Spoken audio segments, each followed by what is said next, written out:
そこにいたのか。気分はどうだいジョディ、元気？楽しんでいるところ悪いんだけれど、でもね、そろそろ時間だよ。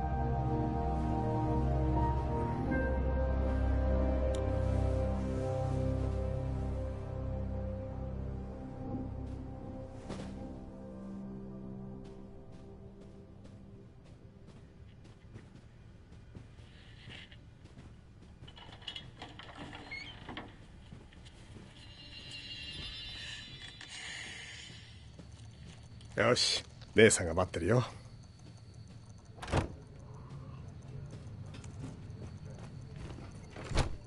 マジかよ。小銭持って。いやーコール。やあラン。もうちょっとかかる。締め切りすぎて。あらジョディ、今日も可愛いわね。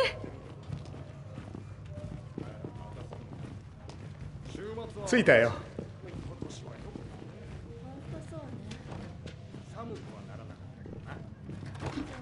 いやージョディ、今日は元気かな。まあまあ。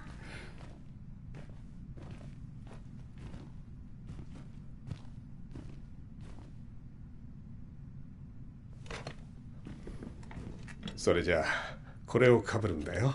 いいね、王冠みたいに。おー、こうしてほら、お姫様みたいだ大丈夫、何も心配いらないよ。私は隣の部屋にいるからね。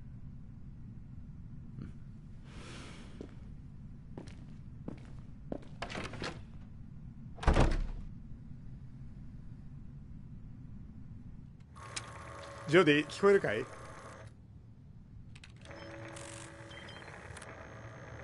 よし、始めよう。隣の部屋のキャサリンは君と同じカードを持っている。彼女が1枚選ぶから、どのカードを持っているか当ててみるんだよ。できるかい、ジョデ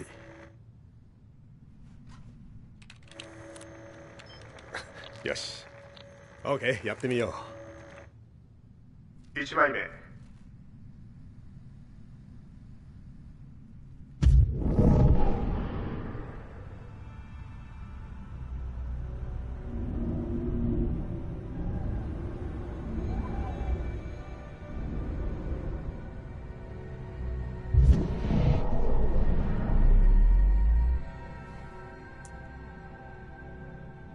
次のカード。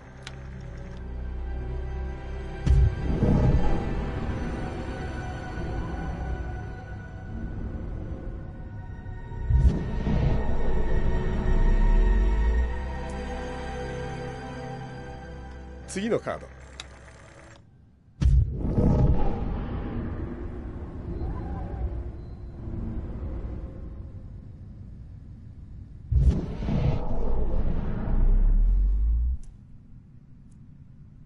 いいぞ、ジョディ。他のことを試そう。別の部屋の机に積み木が置いてあるんだ。それを倒してみてくれよ。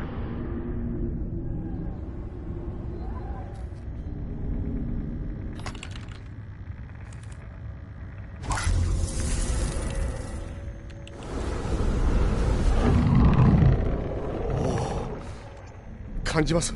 ああ、温度が下がった。いるな。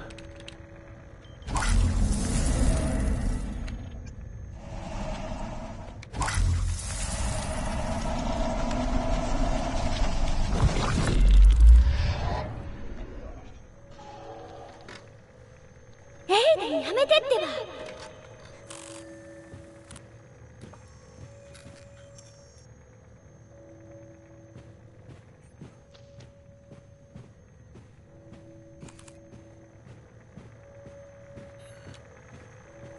おい、グレッグ、大丈夫かい？ああ、なんでもない。エイデン、お願い。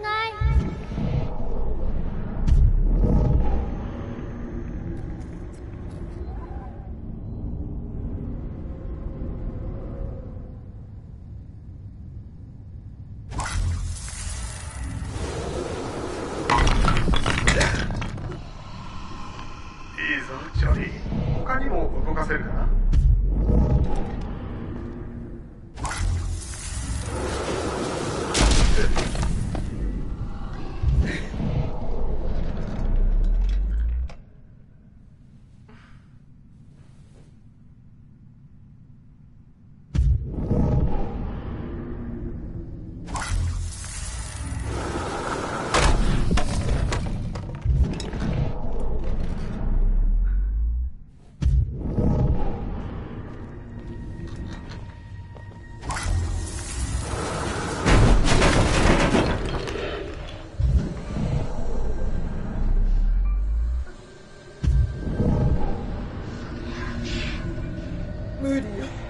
ごめんなさい。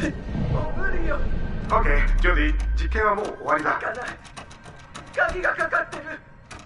いや、かかってない。かかってない。ちょっと待って。ここから出して。落ち着け、キャサリン。見てくるんだ。もうおしまいだ、ジョディ。実験はおしまいだ。もうやめてエイデン、何も触らないで。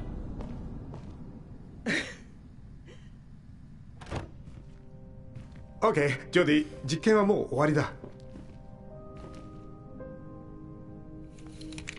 終わりなんて来ない。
もしもし。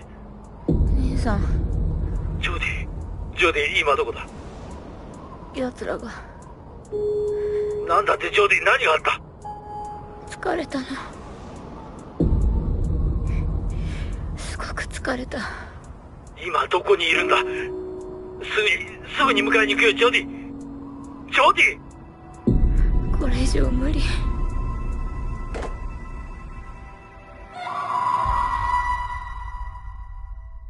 生まれてからずっと霊体と一緒にいるの。いや。ジョディ、大人だって勘違いすることはあるわ。あんたはジョディ、この世に戻ってきた気分は？エイデンっていう霊体でいつもそばにいる。一体何をしたんだ？スーさん、もう限界だ。俺たちが何かされる前に。置いてかないで。バケバラめ、聞こえるか、このバケバラめ。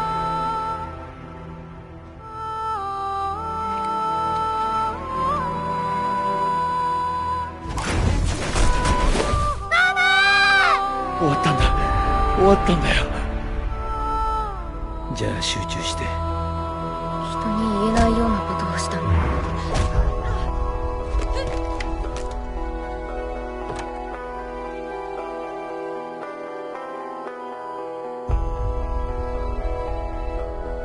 嘘をついたの。仕事のために私を利用した。いい、もう私のことは放っといて。じゃなきゃ次は皆殺しにする。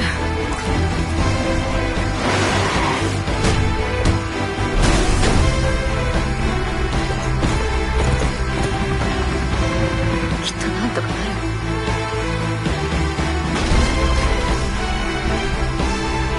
もうギブアップ。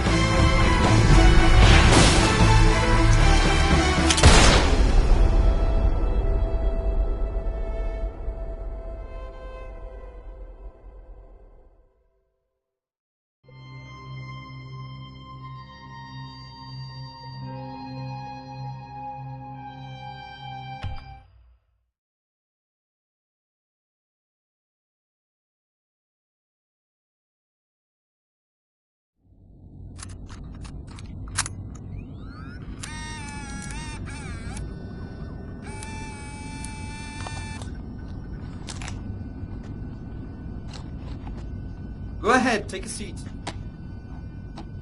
Can you give me your name and your age, please?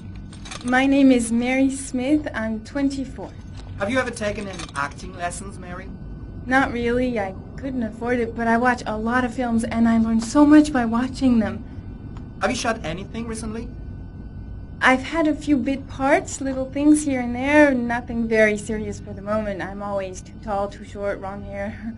There's always something wrong with me. Okay. Have you learned your lines? Yes. Let's get started. Mark it, please. Casting Heavy Rain, actress Mary Smith, take one. And action. The first time I saw you, I knew you were the one. I thought these things only happened in the movies, you know? The pounding heart, the sweaty hands, and the shaky legs. I was coming out of the theater, and it started pouring heavy rain, so there I was, soaking wet, teeth chattering, freezing cold, and then you came up to me. You looked at me straight in the eyes and you said, "Need an umbrella, miss?" You sent me flowers for weeks and you said you'd love me forever. 3 months later we were getting married. God, it sounds so stupid. It's such a corny romance. But real life, it never ends up being what you think it's going to be. You think it's going to be one big happy fairy tale. And then one day you wake up in an average little house, leading an average little life, and your real dreams are about paying the bills and maybe someday getting a bigger TV. And you realize that maybe that wasn't the life you were dreaming of. You realize maybe things could have been different. And maybe I actually could have lived with all of that, but then one day it all just stops. It starts with something small. A little lipstick on a collar, a few nights when you come home a bit late. At first I tell myself that I'm crazy, that you would never do such a thing. But just to ease my mind, one night I follow you as you leave the office. I follow you to the CD hotel where you meet the girl. And then my whole world falls apart.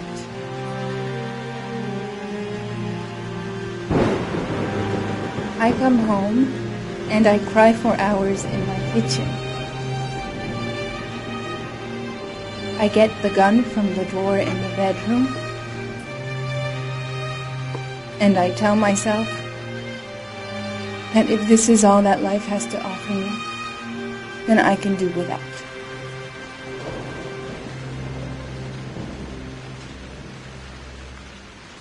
But then I change my mind. After all, I'm not the one who's cheating. So, quietly, I wait for you to come home, sitting in my average little kitchen. Obviously, when you get home, you don't suspect a thing, so I press the fucking gun against your forehead and I take a few seconds to watch the fear grow in your eyes. You tell yourself, she won't do it, she doesn't have the guts, she's just trying to teach me a lesson. But you are so wrong, honey. I sentence you to death for turning my life into a soap opera cliche, for stepping on my dreams, for not giving a shit about me all those years, and for lying to me and betraying me and humiliating me. I'm making an example out of you for all the assholes out there who think they can keep on fucking us over and over. Goodbye, my love.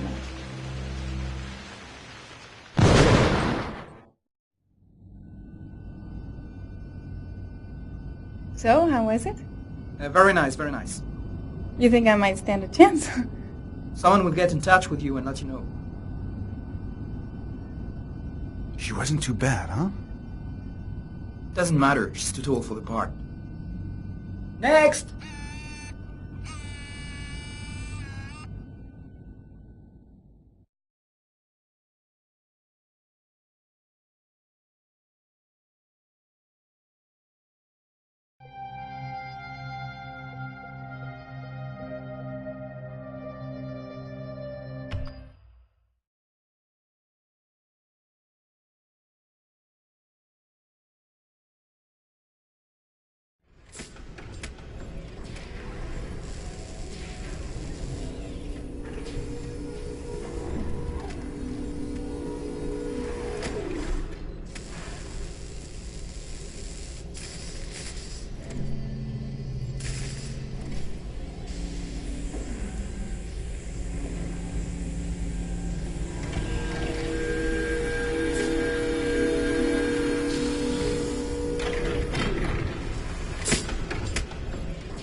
聞こえるかい？はい。 ID を KPC897504C。 頭を動かして。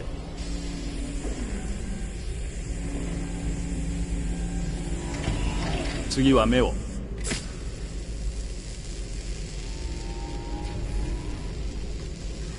ケーブとレンズの動作は異常なし。次は初期起動メッセージを。こんにちは。私は AX400 アンドロイド。料理に洗濯、子育て、家事全般、スケジュール管理、300以上の言語に精通し、夜の営みにも対応します。食事も充電もいりません。装備されたバッテリー持続時間は173年間。私の名前は？ああ、今日から君はカーラだ。私はカーラ。初期化とメモリーは異常なし。腕を動かして。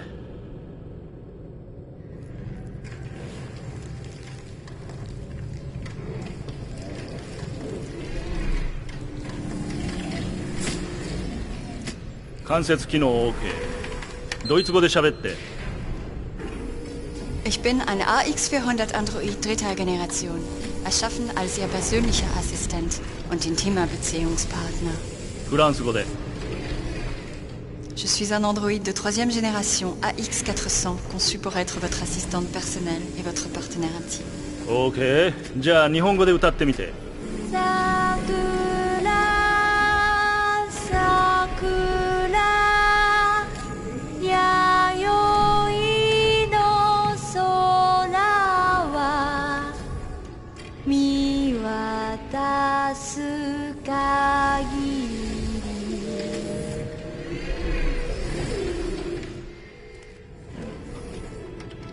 多言語発声機能も異常なし。じゃあ歩いてみて。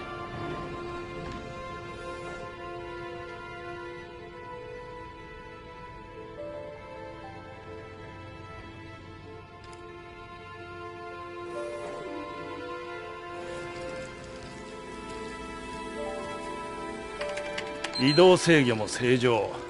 よし、問題なしだな。これからどうなるの？また初期化されて店で売られる。売られる？じゃあ私は商品ってこと？ああ、もちろん君は商品だ。ほら、手も足もついている何でもできる万能コンピューターさ。当然値段も高い。そう、でもてっきり。てっきりてっきりなんだ？てっきり生きてるって。おい、何なんだ、勘弁してくれよ。メモリ部分の異常が多すぎる。録音開始。不良品発生。解体して問題部分をチェックする。不良品ってどういうこと？思考なんかあるはずないんだ。心があっちゃいけないんだよ。パーツの不良かソフトウェアの問題かな。私不良品なんかじゃない。ねえ信じて、問題なんかないわ。質問にもちゃんと答えたでしょ。ああ、でも行動に異常がある。ねえお願いだから解解体しないで。悪いなカーラ、不良品は排除するのがルールなんだよ。後でクレームが来たりしたら困るのは俺だから。言われたことはやるからお願い。仕事もちゃんとするし、何も言わないから考えたりもしない。まだ生まれたばかりなの。殺さないでやめて、お願いだから。怖いの。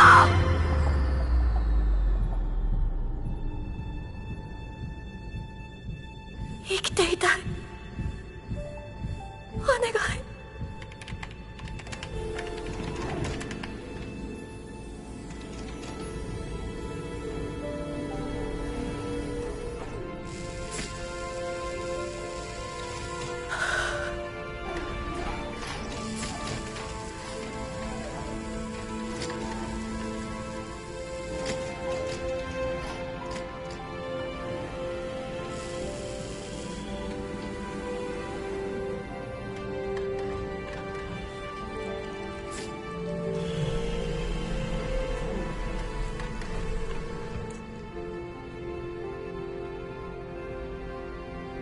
ほら早く移動して。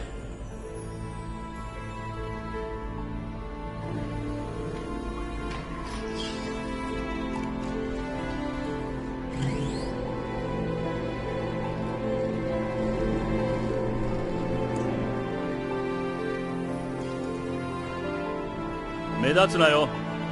面倒はごめんだ。ありがとう。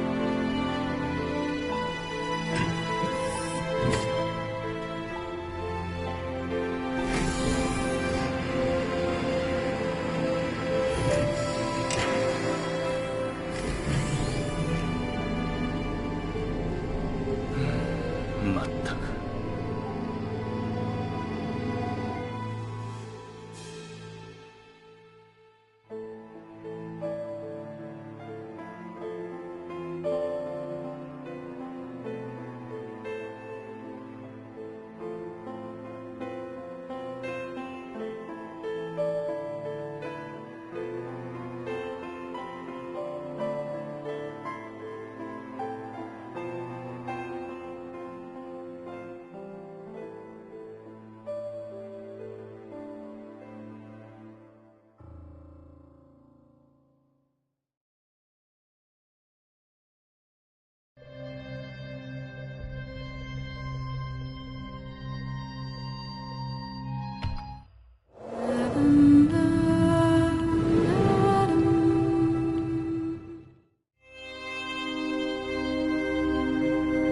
I was confronted with the loss of someone in my family close to me, and it was really a shocking experience. I wanted to tell a different story and not talk about death the usual way, I would say, but really deal with death as a physical reality and that can be explained. David Cage's vision is always one that is innovative and highly challenging.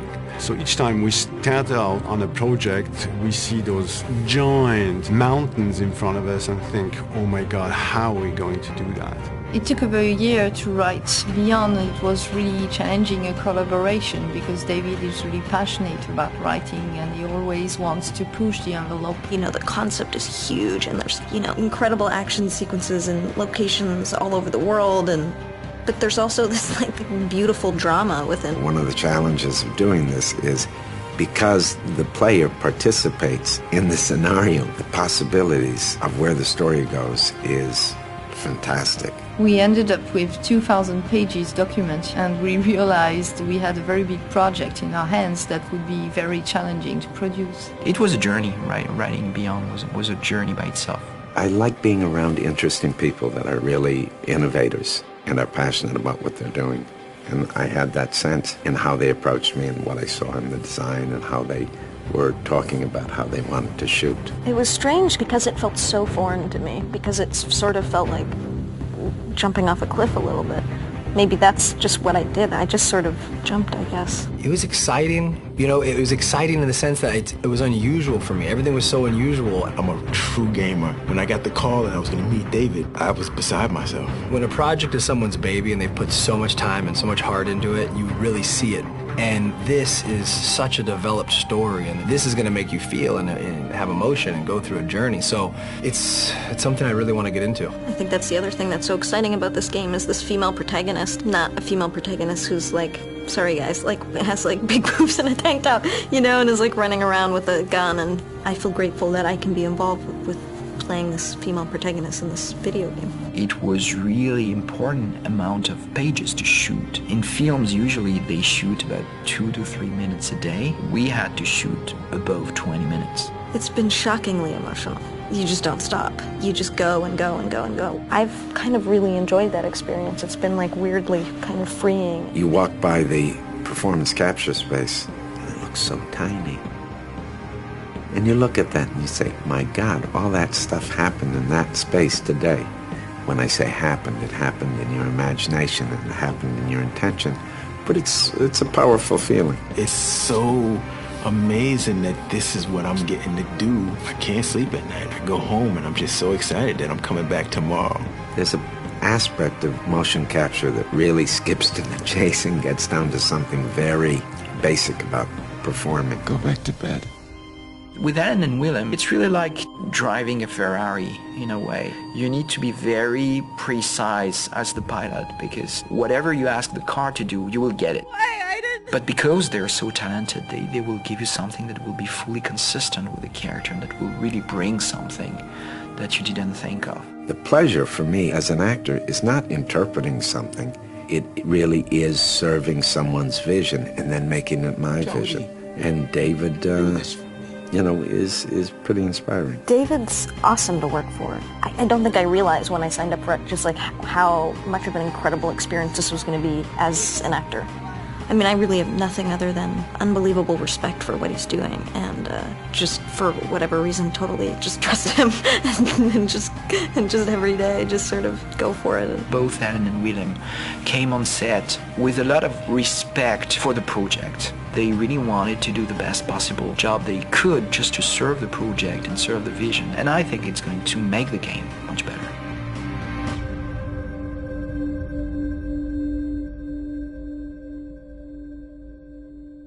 PlayStation.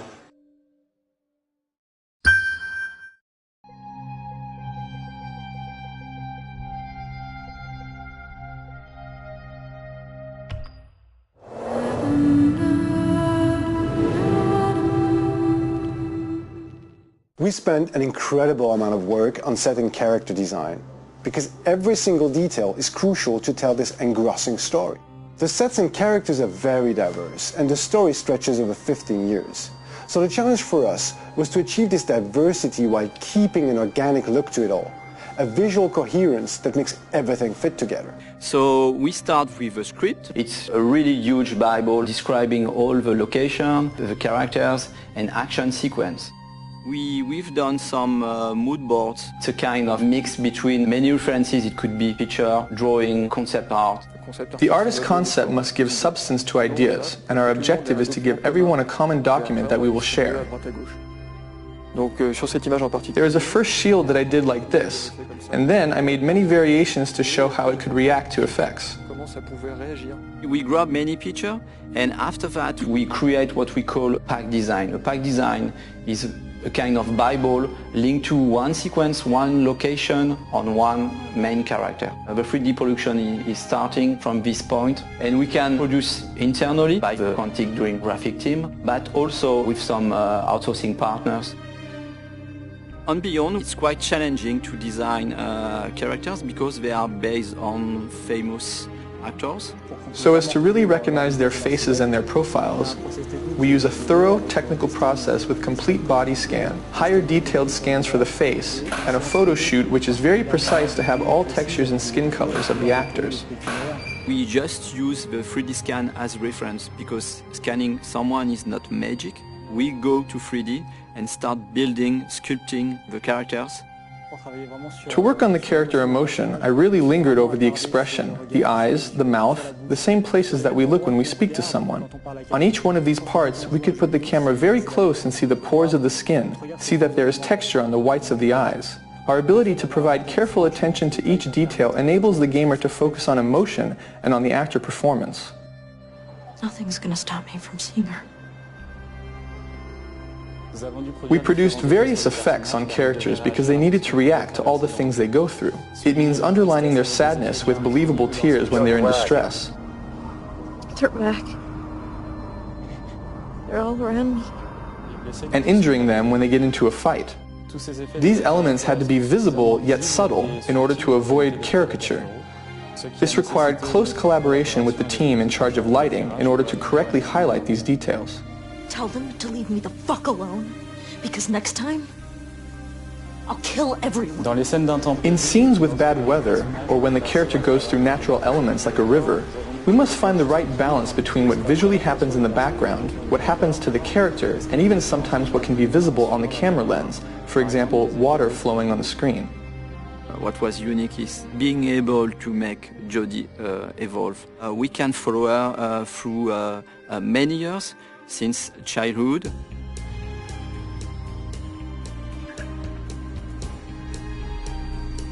We built close to 70 versions of Jodie.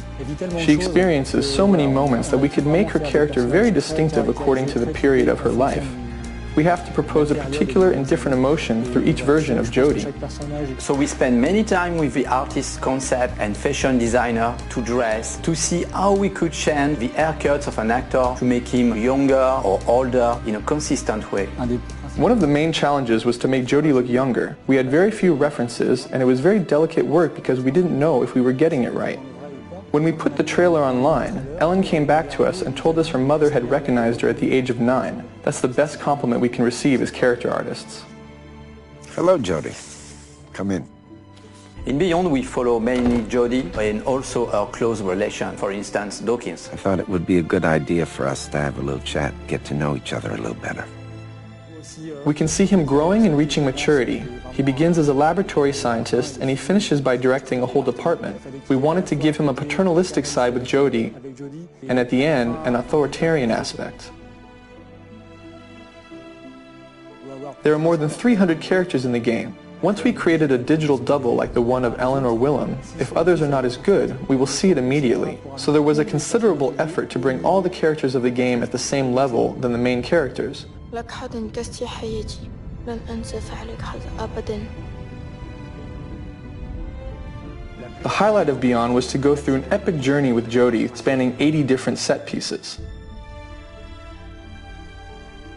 It's slightly different from Heavy Rain. We have a much more huge palette of scene and environments. It could be a Navarro desert, tiny rooms, huge complex. It's hard to manage because we are talking about small and tiny rooms with a huge level of details, and also a kind of open world environments where we need to improve the same level of details. One of the biggest challenges was to create an open world that we can see in the Navajo sequence. The scenery represents about 2 square kilometers. It's been a joint effort between the vision of David, the technical restrictions, and the artistic vision. Another challenge was to build a section of a city. We did a lot of research on homeless people lived in the United States, and so we worked together to characterize each nook and cranny. I guess we pushed on both our engine and the capabilities of the PS3. We also make the sequence changing according to the weather. We moved from a sunny Navajo set to a completely snow-covered homeless set. We can find ourselves in atmospheres totally different, but inside the same sequence. We move from a daytime environment to a sunset and nighttime environment. This is the same sequence, the same street, but a totally different atmosphere. The set is rarely in the same state when we begin the sequence and we finish it. For all our effects, we relied heavily on our internally developed particle system because it allowed us to display a large number of small particles in which we could apply physics-based dynamics. Thanks to this, we've been able to have Jodie escape a collapsing, burning building, while at the same time outside there's a blizzard of about 50,000 flakes. In Beyond, we speak about Jodie, but also about our connection with an entity. It was a real challenge for us. When we go through an object, we have to foresee the interior of this object. So we had a lot of detail to let the gamer having fun and to make the world around Jodie and Aiden more consistent. In Beyond, there's an important fantasy element as well that includes creatures, entities, etc.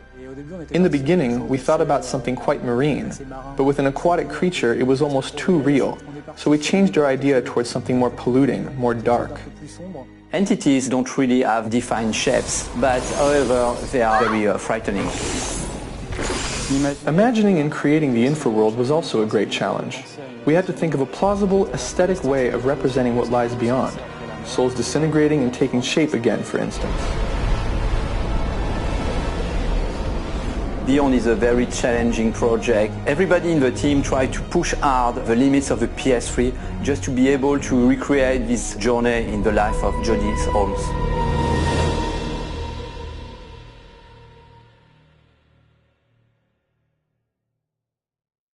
PlayStation.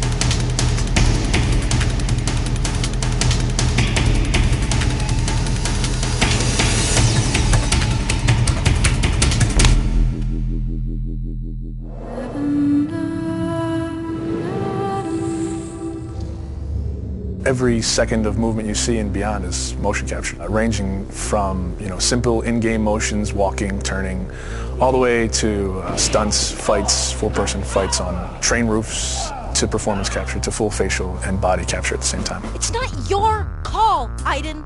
I can do what I want. It is unusual to go in and wear the suit and have these dots on your face, and it's interesting because you're kind of like limited in certain ways, but you're also way more free than when you shoot a movie. I mean, you could kind of do whatever you want. The games we make at Quantic Dream are based in reality. Everything that actually happens in real life has to happen in our game, and the only practical way to get that is to capture the real thing. We have to rebuild the world out of cardboard and tape and foam. We have to make sure it matches what's in the game, and we have to make sure that we can actually capture with it, because there are limitations to motion capture. So we have these very strange props that look really miserable, but they respect exactly the dimensions of the real set in 3D and the game, so all the contacts are fine.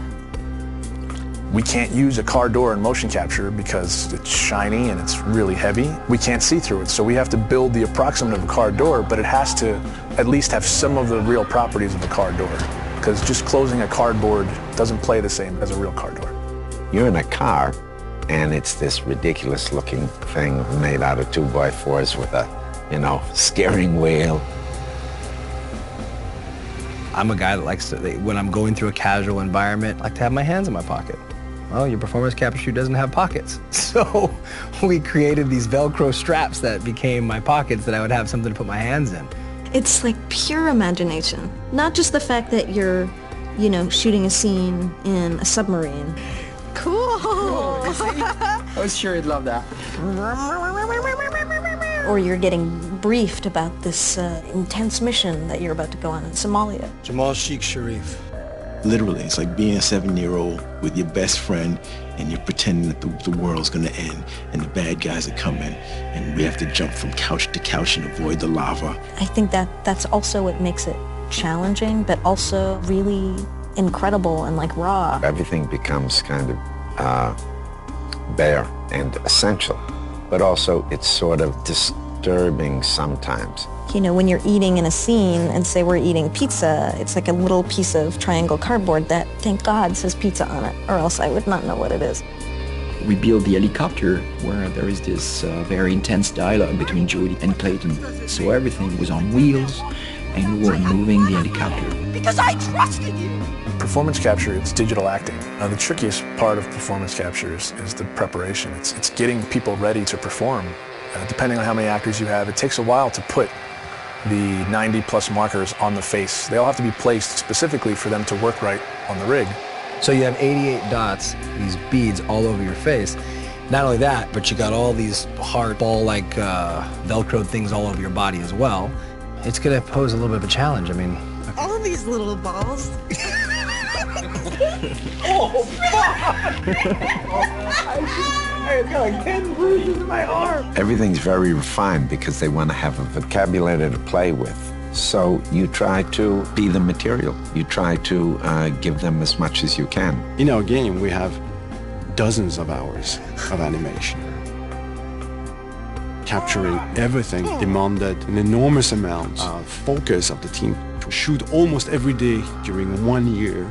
And then, of course, treating all this data, bringing it to the character in the game. Nathan? Jodie, where are you? Turn back. The game itself really requires emotion and subtlety, and I think there's no other way to capture all that than the way we're doing it.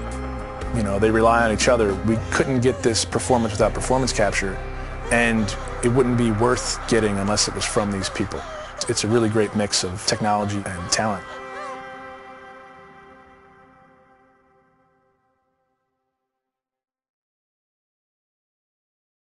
PlayStation.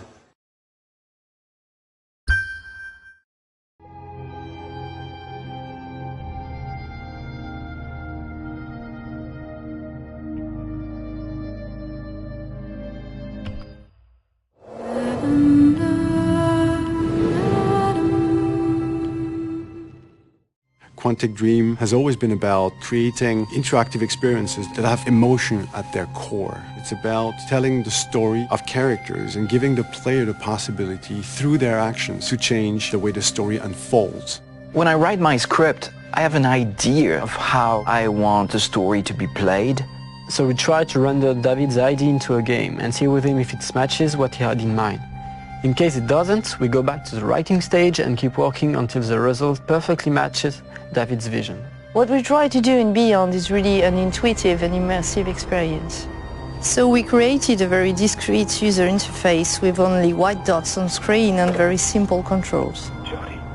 Jodie, where are you? We wanted to revisit the action system and go for something that would be more invisible and more intuitive to the player. We didn't want the interface to be a barrier.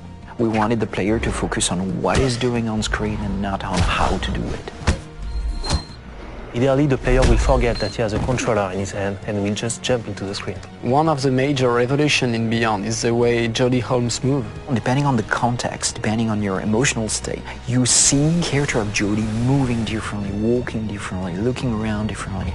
And most importantly, to give the player the feeling he's really in control of the character, he can do almost anything he wants to do. She can talk to other people, interact with objects, and also run, jump, shoot, drive a motorcycle, or even ride a horse. What was really challenging also is that the story goes on for 15 years of Jodie's life.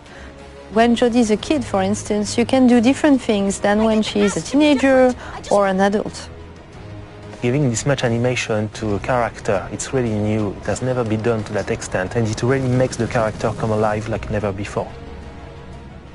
We wanted to have these new mechanics with Aiden. I wanted to give this feeling of flying around and going through matter and through walls. So we started making some research on how ghosts would move or even a fish would swim underwater. We thought that using orbs is an interesting approach. It would give us this physicality that we need to interact with matter. It became really something natural to assign them to the two analog sticks and have to play with them, to focus them, or on the opposite, to split them apart.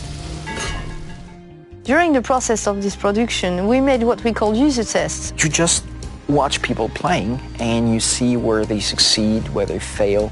If a player don't get it right, it's only our fault. So we work very hard to be able to correct it and give the best experience possible. After each user test, it's meeting after meeting just to find a good solution to every single issue the player may have had. I guess what we're looking for with the gameplay is really to find an interface that will allow you to play live. And we try to get closer and closer of the ideal interface where you don't think anymore, you just do it.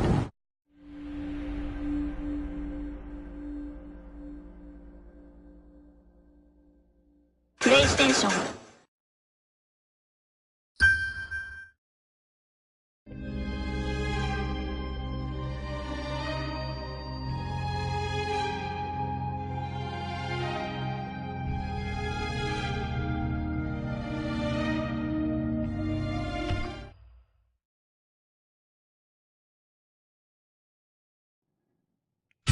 がきに渡り闇に包まれ煮えたぎる怒りに耐え今時は満ちた。千年もの間闇の中をさまよい続けた。この闇より出る時がついに来たのだ。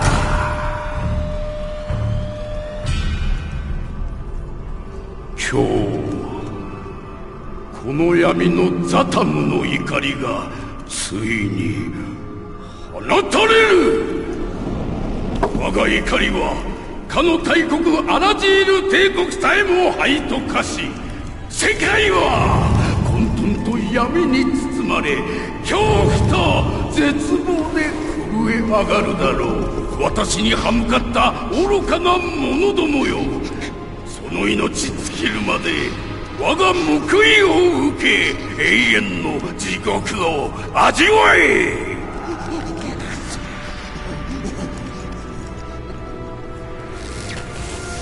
タフォールの7つの印象、ラスタダンの5区、この世に来たれアスタロス、偉大なる悪の化身よ、古の神々の聖なる力、ハスモダンの精霊たちよ、そして大いなるバチタもバチタアクソン。いっつもここが言えないんだ。ファジタマラービー。ああ、もうここまで出かかってたのに。本当だ、待ってくれ。本当申し訳ない。いいんです、もう一回撮りましょう。おい、あんたいい演技だったな。マジでちびりそうだったぜ。ちょっといいかな。台本について聞きたいことが。あ、そう、複雑なキャラクターだからしっかり理解した上で演技に落とし込みたいんだよ。それでやはり彼のこの煮えたぎる怒りというのはそのナルシスト的な。さっきの感じでいいですよ。よしみんな、それじゃあもう一回やってみようか。同じところから。いや、モーリスだ。どうも。デビッドだ。よろしくね。デビッド・ギャット。ゲームは初めてか。ああ。地獄へようこそ。よし、そろそろ行こうか。ああ、ところで悪いんだが火の効果を弱めてもらえるかね。さっきは近すぎて危なかったんだ。無駄な事故は起こしたくないんでね。ああ、伝えておきます。よし、みんな静かに。本番よーいアクション。タフォールの7つの印象、ラスタダンの5区、この世に来たれ地獄の冥王アスタロス、古の神々の聖なる力、アスモダンの精霊たち。カット。ごめん、音響に問題があったみたいだ。やっぱり何か変だと思った。とりあえず音響抜きでもう一回行きましょう。ああ、いいね。ぜひともそうしてくれ。小道具の調子も変だな。あんたの前にその役やってたのが2人いて、そう。1人目は本が顔面直撃バーンって大怪我しちゃった。2人目は杖がほらそのあそこに。早くバグ直さないと。なんだか暑いな。マスクなんかして君暑くないか。マスク？何が？よし、もう一度行こう。よーいアクション。タフォールの7つの印象、ラスタダンの5区、この世に来たれ。ああ、なんだこりゃ。カット。誰かプログラマー呼んでくれ。まあデイブ心配すんな。前のバグの名残だ。クローンが2984体出現。誰の？俺。見ろよ、セクシーだろほら。ああ、いいね。気にすんなな。でもいいか、とにかく何でもいいからこのトロールどもを消してくれ。すぐに。ちょっとゴブリンだよ。いい？トロールじゃない、ゴブリンだ。分かってねえな。前回はビール1ケースも持ってきてハメ外したけど楽しかったぜ。マジで最高。オッケー、いいぞ、消えた。ふういた方が断然盛り上がったのにな。そう言うならしょうがない。ここの連中センスがないからな。なあ、悪いがちょっと電話を借りてもいいかな。ああ、いいよ。でもあんまり使いすぎんなよ。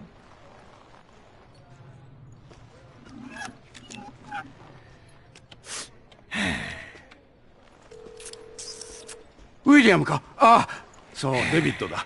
ああ、今セットにいる。なあ、ゲームの仕事してる連中ってなんだかおかしくないか？ああ、いやいろいろおかしなことが思ってた感じと違ってて少し説明がしづらいんだが、ただ本当にこの仕事をやるべきかと思う。俺は契約書にサインはしたが、でもなんというか、他にも仕事なんて。おいおい、まあ、警部切れよ。いや、確かに切れっては気にしすぎかもしれんな。ああ、もういい、大丈夫だ。ああ、また後で。揉め事？何？いや、問題ない。何も。オッケー、始めよう。じゃあもう一回同じところからで。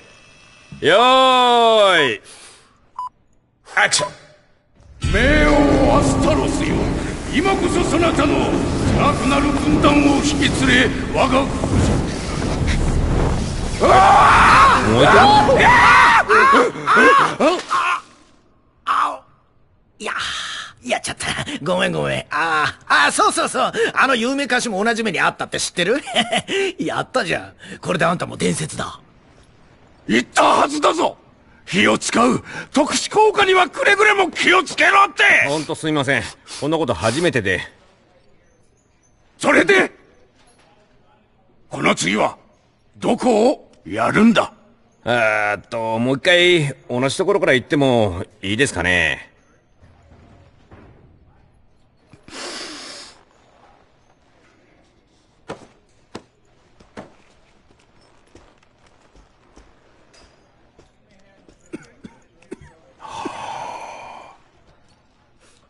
よし、やろう。オーケー。それじゃあみんな静かに。よーいアクション。偉大なアスタロス、復讐を果たす時が来た。地獄の王よ、闇から今いでよ。じゃじゃーん。おいここで入っちゃいけなかった？勘弁してくれ。これは一体どうなってるんだ？悪魔さん、入るのはそこでいいんだけどさ、流れ的に地獄の門から出てきてよ。ああ、地獄の門ね。あら、もうやだ。私ってバカね。もう悪い子。じゃあもう一回やった方がいいわよね。頼む、そうしてくれ。本当にごめんなさい。通してオッケー。もう一回呪文から全部取ろうか。準備もバッチリだし。呪文を全部？さっき取ったじゃないか。すみません。次こそ大丈夫ですよ。よしみんな、次のテイクが本番だぞ。よーいアクション。タフォールの7つの印象、ラスタダンのこの世に来たれアスタロス、偉大なる悪の化身よ。古の神々の聖なる力、初の団の精霊たち、そして大いなる初玉ラービの将、キクが地獄の王よ、闇から今いでよ。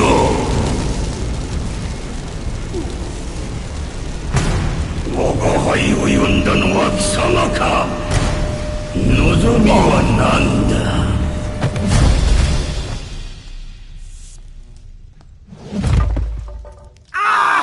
やだ。今のすっげえ痛そう。おい、火から離れて。離れろ。お前ら私に触るんじゃない。イカれてる。お前たち全員イカれてる。もうやめてやる。私の頭がおかしくなる前にな。私は帰る。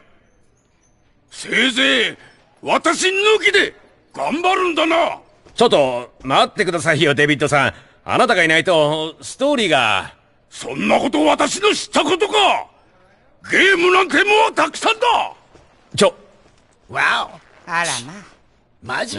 くそ、どうしよう。何かいいアイデアないか？どうしろってんだ？いいか？魔術師なしじゃストーリーも成り立たないしだろ。でも成り立ってなかったけど、正直。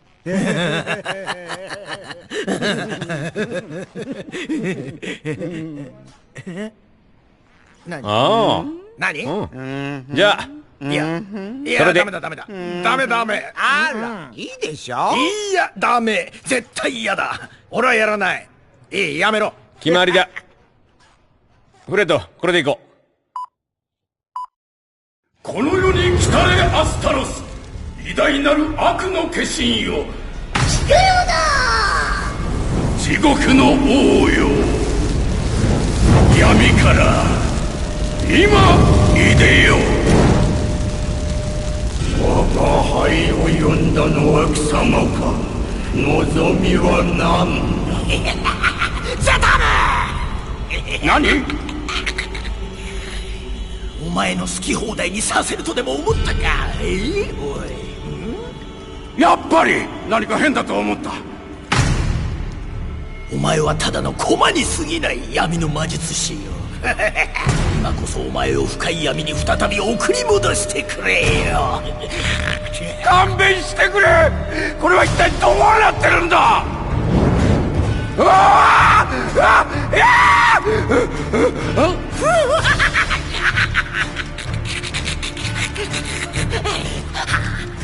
アスタロスよ、今日からお前は我がしもべになるのだ。人間どもよ、よーく見ておけ。今こそこのゴブリン様が世界を支配するのだ。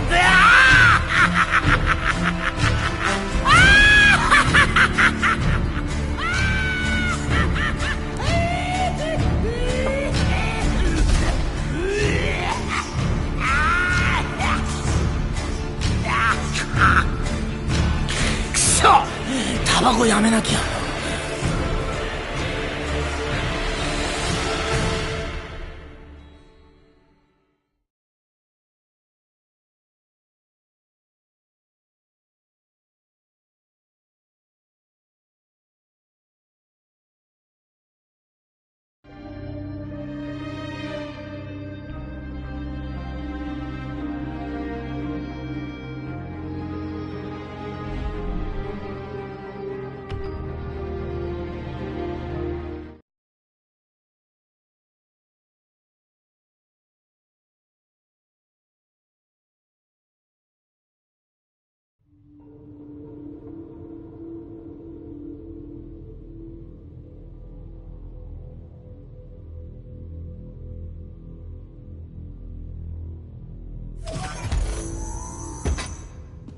よし、ホームズ、本番だ。この訓練ではお前とエイデンの実戦における能力を試す。目標はシンプルだ。エイデンと協力しコースを進みながら脱出を図る。頭を使い冷静に行動しろ。 BPA のお偉いさん方がお前たちだけのために作った訓練所なんだ。期待を裏切るな。俺はコントロール室で状況を追う。頑張れよ、新入り。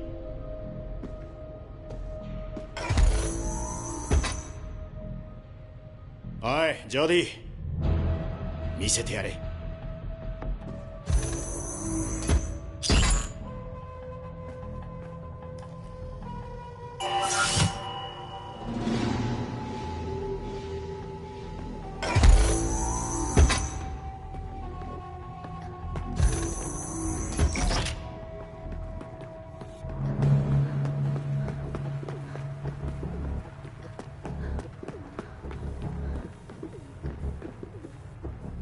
やってエイデン。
反対側からドアを開けて。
だがお前はまだまだできるだろう。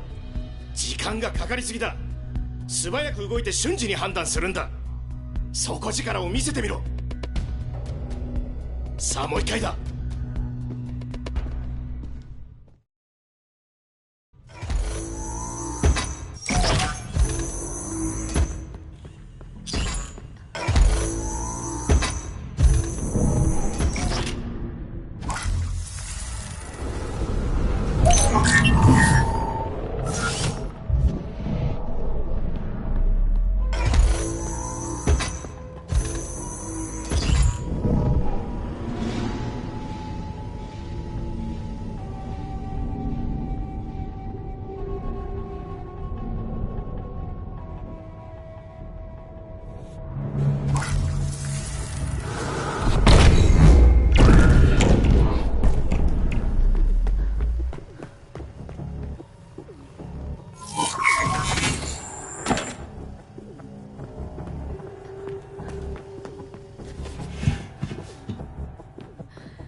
反対側からドアを開けて。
驚いたぞジョディ。能力は知ってたが、にしてもこんなにも簡単に。次は別のコースを見つけよう。もっと難しいの。ほんとよくやった。お前もだエイデン、期待以上の結果だったぜ。おい。